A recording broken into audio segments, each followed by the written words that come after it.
Hello বন্ধুরা, সবাই কেমন আছো? আশা করি ভালো আছো। আর তোমাদের সঙ্গে তো পুজোর শপিংটা শেয়ার করা হয়নি, আজই শেয়ার করছি। এই দেখো, এই শাড়িটা হলো আমার শাশুড়ি মা দিয়েছে। পুরো বডিটা সবুজ আর আঁচলটা লাল আর পাড়টা খয়েরি খয়েরি।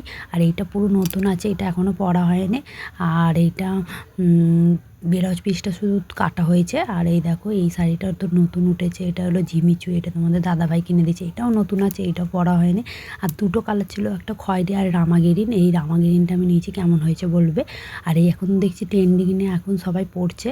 আর একটা শাড়ি কিনেছি, এইটা হলো তোমাদের দাদাভাই দিয়েছে। আর এইটা নতুন ট্রেন্ডিংয়ে উঠেছে, সবাইকে দেখেছিলাম পুজোর সময় পরেছে, বেশ ভালোই লাগছে। এটাও নতুন আছে, এটাও পরা হয়নি। আরও দুটো জামা কিনেছি, জিন্সের প্যান্ট আর দুটো টপ আর একটা ব্যাগি জিন্স কিনেছি। আর এই থ্রি পিসটাও কিনেছি, থ্রি পিসটা তো আগের ভিডিওতে দেখেছো, এই পরেছিলাম। আর দুটো ছাপা শাড়ি কিনেছি। আর এই শাড়িটা আমার জেঠিমা দিয়েছে পাশের বাড়ি। আর এই শাড়িটা মিশো থেকে কিনেছিলাম, পুরো মানে সিম্পল। আর একটা মানে বডিটা পুরো সিম্পল আর ব্লাউজটা কাজ করা। আর দুটো নাইটি কিনেছি। টাটা।